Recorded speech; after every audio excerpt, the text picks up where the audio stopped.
Respiratory system को समझने के लिए हम लोग बात करते हैं रेस्पिरेटरी सिस्टम का। तो श्वसन तंत्र का जो बनावट है साफ साफ देख पा रहे हैं। नंबर एक याद रखना, यहाँ पे ये जो ओपनिंग है इसका नाम क्या होगा? ये ओपनिंग है, यहाँ पे जो देख रहे हैं नोस्ट्रिल हो गया, नाक का छेद हो गया। ये तो नाक के छेद से क्या लिया? एयर लिया। और एयर क्या? मिक्सचर ऑफ गैसेस है, मतलब इसमें O2 भी होगा, इसमें CO2 भी होगा, इसमें N2 भी होगा, इसमें अदर भी गैसेस है, धूल पार्टिकल भी है। तो धूल पार्टिकल को नाक के अंदर जो बाल है वो बाल छान देता है।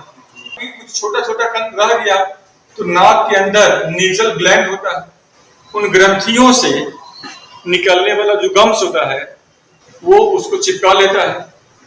इसको आप रोज नाक शरीर से साफ करते तो बाहर निकल जाता है। और केवल शुद्ध जो एयर है वो एयर आगे की तरफ इस चैम्बर से बढ़ता हुआ जाता है। अगर मान लो किसी का नाक जाम जुकाम हो गया होगा तो क्या करोगे? तो मुंह से सांस लेते हो। पर मुंह और नाक में थोड़ा सा दिक्कत क्या है? नाक में फिल्टर करके लेते हो और मुंह में डायरेक्ट ले लेते हो, तो इससे थोड़ा सा संक्रमण होने के चांस बढ़ जाता है, नाक से फिल्टर होकर जाता है। अब यही वो कॉमन एरिया है जहां पे पीछे की तरफ अगर हम देखें, ये है हमारा पाचन नली। ये नीचे जाएगा, पेट में जाएगा, अमाशय में जाएगी, जाकर कहां पे खुलेगा? ये अमाशय में खुलेगा। और आगे की तरफ ये जो पीला वाला देख रहे हो ये कौन सा नली है? ये सांस वाला नली। और ये कॉमन स्पेस है, कॉमन स्पेस है, मतलब फूड आप इधर से लोगे तो फूड आएगा इधर, फूड को इधर जाना है। और सांस को जो आप ले रहे हो तो सांस किधर जा रहा है? सांस यहां से आकर के सांस को आना है इधर और इधर से इधर जाना है। यहाँ पे ये फेरिंग्स के पास में क्या हो रहा है? ये क्रॉसिंग का काम कर रहा है कि नहीं कर रहा है? क्रॉस हो रहा है। सांस आएगा इधर से नाक से और जाना है आगे की तरफ, और फूड आएगा नीचे की तरफ मुंह से और जाना है पीछे की तरफ। तो ये क्रॉसिंग जो है, यही क्रॉसिंग क्या कहलाता है? ये फेरिंग्स। नाक वाला भी और मुंह वाला भी। कभी कभी क्या होता है, आप खाना खा रहे हो और सांस लेने में आपकी गड़बड़ी हो गई तो भी आप सरकते हो, और सांस ले रहे हो और खाना खाने के निगलने में गड़बड़ी हो गई तो भी आप सरकते हो।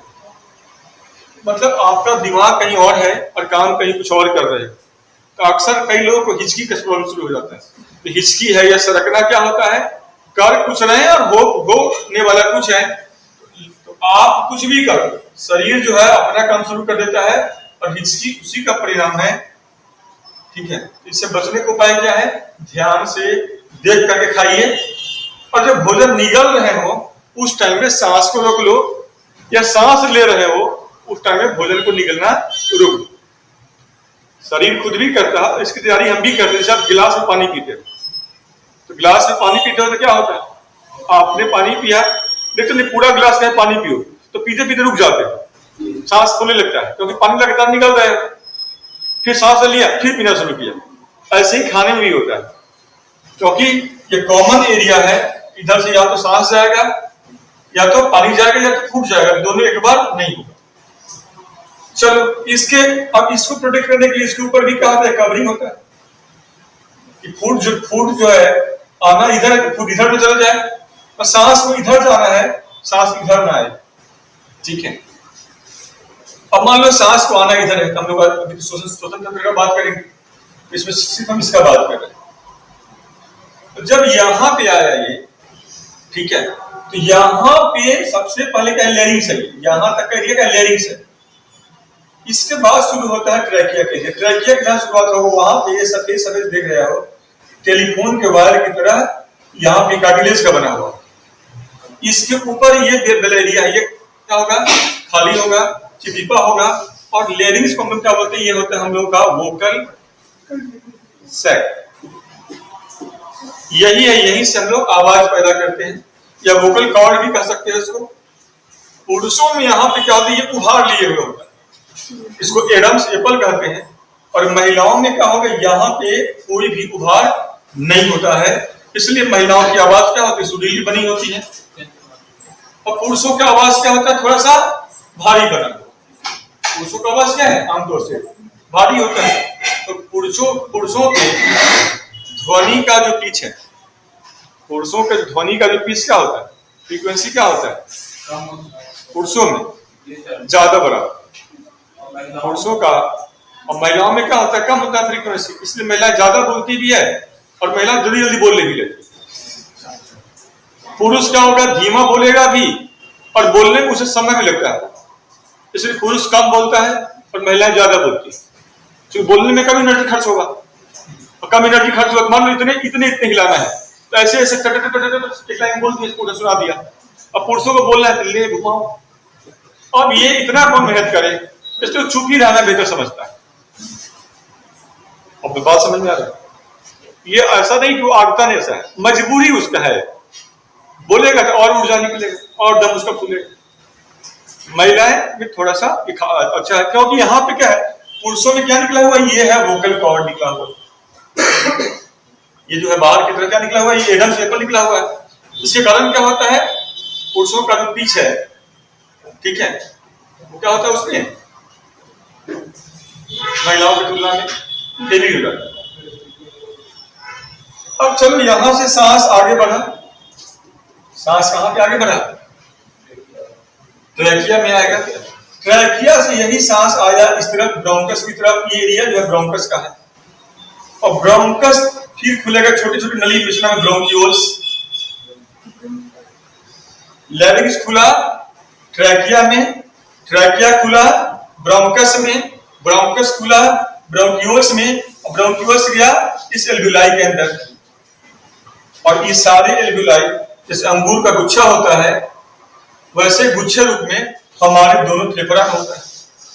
अब एक फेफड़ा अगर एक बैलून की तरह होता और दूसरा फेफड़ा दूसरे बैलून की तरह होता तभी भी तो काम चल जाता, पर दिक्कत ये है किसी कारण से बैलून फटता तो आदमी की कहानी खत्म हो जाता। तो भगवान ने क्या किया, एक बैलून की जगह पे एक फेफड़ा के अंदर लाखों में छोटे छोटे बैलून बना लिया, ताकि दो चार फट भी जाए, 10, 50, 100, 1000 फट भी जाए तो आदमी मरे नहीं। दूसरा सबसे बड़ा बात है, छोटे छोटे बैलून होने के कारण फेफड़ा का जो कुल जो सरफेस एरिया होता है वो लाखों गुना बड़ा हो जाता है सिंगल बैलून की तुलना, और सरफेस एरिया ज्यादा होगा, ठीक है, जोखिम भी यहाँ पे कम होगा। तो याद रखना ये अंत में आएगा इस एल्वियोलाई में, और एल्वियोलाई किसका पार्ट है, इस फेफड़ा का पार्ट है। दोनों फेफड़ा जो टिका हुआ है, ये टिका हुआ था ठीक है ना, सेप्टम से, सेप्टम जो अलग करता है इसको बोलते हैं डायफ्राम, मतलब यहीं पे क्या होगा, ये एक डायफ्राम है, और दोनों फेफड़ा के बीच में ये क्या है, ये हार्ट है, समझ रहे हो। और हार्ट क्या होता है, थोड़ा सा बाएं तरफ झुका हुआ होता है, इसलिए बायां फेफड़ा जो होता है दाएं की तुलना में छोटा होता है, ठीक है। तो अगर अब सांस, तो सांस पहले यहां पे आ रहा है, सांस मतलब ईयर, यहां तक क्या आया है, ईयर आया। एक बार आप लोग मेरे साथ बोल सकते हैं, सांस खींचे तो बताओ फेफड़ा फूलेगा कि पेट फूलेगा, सांस खींचोगे तो क्या फूल रहा है, फेफड़ा की पेट। आप महिला पुरुष दोनों यहाँ बैठे हुए, आप अपना अपना चेक कर, समझ रहे, मैं बता रहा हूं, एक बार पेट पे हाथ रख के देख लो सब लोग, सांस खींचो, अब बताओ फेफड़ा फूला कि पेट फूला,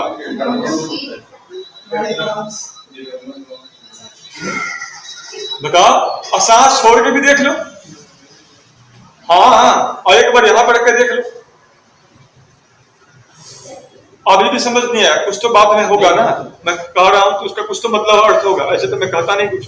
तो रखो पेट पे हाथ, फुलाओ एक बार सांस, छोड़ो उसको, और पुरुषों का पेट जब फैल रहा है, पुरुषों में पेट फूल पच रहा है, एक बार देख लो, महिलाएं अपने हाथ यहाँ रख के देख लो, तो महिलाओं में सीना फूलता फिसकता है, पुरुषों में पेट फूलता फिसकता है, इसको बोलते हैं वेंटिलेशन, एब्डोमिनल वेंटिलेशन किसमें हो रहा है, पुरुषों में, इसलिए पुरुषों का पेट पहले निकल जाता है, महिलाओं का पेट बाद में निकल, देखते नहीं, पुरुष का पहले क्या निकलेगा, पहले पेट ही निकलेगा।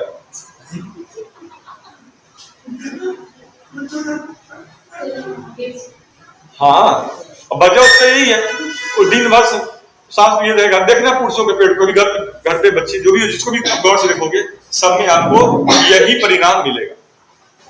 और ये सवाल मैं अक्सर पूछते रहता हूं, कि सांस हम लोग क्यों लेते हैं। सिंपल सी बात है, आप खाना खाते हो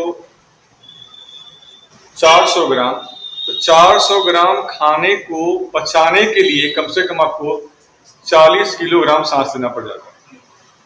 और 40 किलोग्राम का टंकी अगर हमारे शरीर के अंदर होता तो हम लोग का आकार क्या होता, दानवों के आकार जैसा होता। तो नेचर ने हमें खूबसूरत फेफड़ा दिया है ताकि हम सांस लें, और सांस लेने का एकमात्र उद्देश्य क्या होता है, भोजन को पचा करके, पका करके, ऑक्सीडाइज करके उससे ऊर्जा को निकालना, जिससे हमारा शरीर चलेगा। तो श्वसन तंत्र का ये काम नहीं है कि सीना को हम फुला रहे हैं, सीना को हम पिचका रहे हैं, सीना को फुला रहे हैं, पेट को फुला रहे हैं, पेट को पिचका रहे हैं। इसका काम क्या है बेसिकली, तो इसको सेल तक पहुंचा देना, ऑक्सीजन को, एयर में से ऑक्सीजन को निकाल करके और ऑक्सीजन को कोशिका के भीतर तक पहुंचा देना, जहां पे पहले से पाचन तंत्र के द्वारा जो भोजन है पहुंचा हुआ है। ठीक है, और उस भोजन को जब ऑक्सीजन मिलेगा तब उसे वो पचाएगा। तो इसी